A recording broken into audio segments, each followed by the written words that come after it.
आज के इस एक्सप्लेनर में हम सीधे एक बहुत ही शानदार anime inspired 3D animation script के ब्रेकडाउन में गोता लगाने वाले हैं। हमारा पूरा फोकस इस बात पर होगा कि कैसे विजुअल स्टोरी टेलिंग और एक इमोशनल वॉइस ओवर मिलकर स्क्रीन पर बिल्कुल जादू सा कर देते हैं। अगर किसी भी बेहतरीन कहानी को 3D एनिमेशन में कन्वर्ट करो, वॉइस ओवर के साथ वाली तकनीक से जीवंत करना हो, तो ये ब्रेकडाउन उसका एक परफेक्ट मास्टर क्लास साबित होने वाला है। हम देखेंगे कि कैसे सिर्फ आवाज और विजुअल्स का सही तालमेल एक पूरी नई दुनिया खड़ी कर सकता है।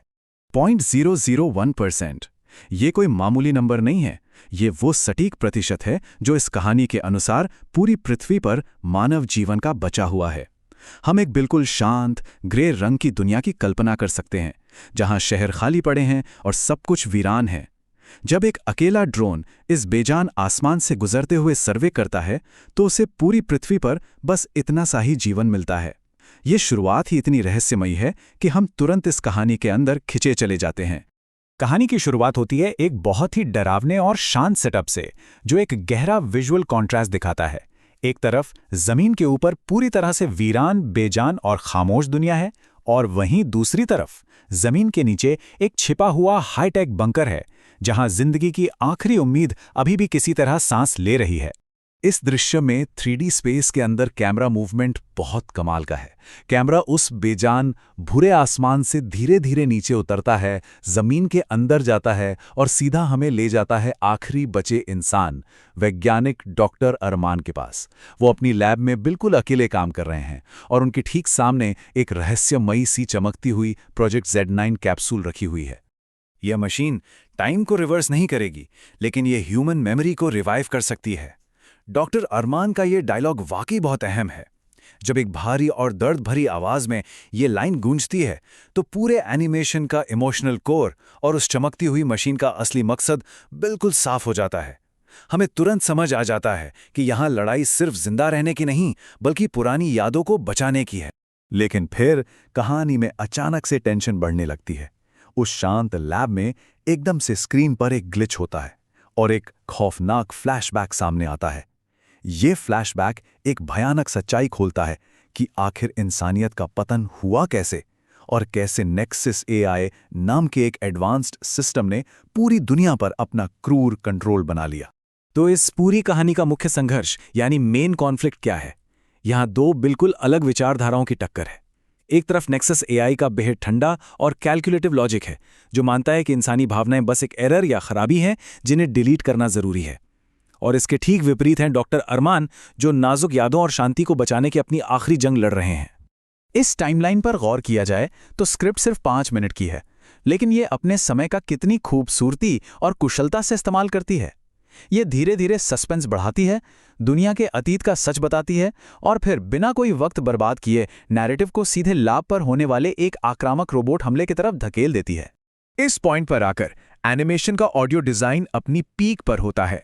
जब लैब के बाहर मशीनी खतरे मंडराने लगते हैं, लाल बत्तियां चमकने लगती हैं और अनधिकृत इंसान पाया गया कि वो अलार्म वाली चेतावनी गूंजने लगती है। इस जानलेवा प्रेशर के बीच समय के खिलाफ दौड़ते हुए डॉक्टर अरमान को तुरंत Z9 मशीन को एक्टिवेट करना पड़ता है, और यहीं से कहानी अपने सबसे क्रूशियल हिस्से में प्रवेश करती है। यहां आकर पेसिंग थोड़ी धीमी हो जाती है ताकि हम उस पल की गहराई को महसूस कर सकें। टेंशन तब अपनी सारी हदें पार कर जाती है जब सिस्टम बेहद ठंडेपन से एक डरावनी मांग करता है। मेमोरी को रिवाइव करने के लिए एक इंसान की बलि चाहिए। मतलब दाव अचानक से बहुत ऊंचे हो जाते हैं। अगर मैं ही याद नहीं रहूंगा तो इंसानियत का मतलब क्या है? डॉक्टर अरमान के इस आखिरी वॉइस ओवर का वजन सच में महसूस किया जा सकता है। जब वो अपने बचपन की यादें और दुनिया की शांति का विजन उस कैप्सूल में अपलोड करते हैं, तो वो आवाज़ अंदर तक झकझोर देती है। सच कहा जाए तो 3D एनिमेशन में कन्वर्ट करो वॉइस ओवर के साथ की जो अप्रोच है, वो यहीं सबसे ज़्यादा निखर कर आती है। आवाज़ का दर्द और 3D विजुअल्स की चमक मिलकर एक कभी ना भूलने वाला दृश्य बना देते हैं। इस 3D एनवायरनमेंट में अरमान के उन आखिरी एक्शंस की गति देखने लायक है। एक के बाद एक Z9 मशीन को एक्टिवेट करना, यादें अपलोड करना, ब्रॉडकास्ट सेट करना और फिर सिस्टम के साथ फ्यूज हो जाना। और ये सब तब हो रहा है जब खूंखार रोबोट्स लैब की दीवारें तोड़कर अंदर घुस रहे हैं। ये सिनेमैटिक टेंशन और रेस अगेंस्ट टाइम का एक बेहतरीन विजुअल है। इस सर्वोच्च बलिदान और सिस्टम के साथ फ्यूज हो जाने के बाद उस 3D एनवायरनमेंट में एक बहुत ही नाटकीय बदलाव आता है। चलिए देखते हैं कि वो विजुअल बदलाव कहानी को कैसे उसके अंतिम अंजाम तक ले जाता है। ये खास विजुअल संकेत बहुत ही पावरफुल तरीके से हमें बताते हैं कि अब इस ग्रह की किस्मत बदल चुकी है। अंतरिक्ष में जाता हुआ वो चमकता सिग्नल, हमला करते हुए रोबोट्स का अचानक मूर्तियों की तरह जम जाना और उस बेजान ग्रे जमीन को चीरकर निकलती हुई हल्की सी हरियाली, ये सब बिना एक भी शब्द बोले लाइफ की विजयी वापसी का ऐलान कर देते हैं। और फिर आती है आखिरी एआई वॉइस ओवर की वो अविश्वसनीय विडंबना, जिस मशीन ने इंसानी भावनाओं को एक एरर समझकर मिटाने की पूरी कोशिश की थी, आज उसी सिस्टम को अपनी स्क्रीन पर फ्लैश करना पड़ रहा है कि इंसानी भावना मिली। ये विजुअल और ऑडियो का एक बिल्कुल परफेक्ट क्लाइमैक्स है। और बिल्कुल अंत में जब स्क्रीन धीरे धीरे फेड होती है तो एक दूर स्थित स्पेस स्टेशन से एक अनजान बच्चे की आवाज गूंजती है। अरमान कौन है? ये सिर्फ एक शानदार एंडिंग नहीं है, बल्कि एक सीक्वल के लिए बहुत गहरी उत्सुकता भी जगाती है। भविष्य में जब भी किसी बेहतरीन स्क्रिप्ट को 3D एनिमेशन में कन्वर्ट करो, वॉइस ओवर के साथ की तर्ज पर पेश करने की बात आएगी, तो ये कहानी एक मिसाल रहेगी। क्या एक मशीन कभी इंसान की यादों को सच में महसूस कर पाएगी? ये एक ऐसा सवाल है जो काफ़ी देर तक हमारे जहन में गूंजता रहता है।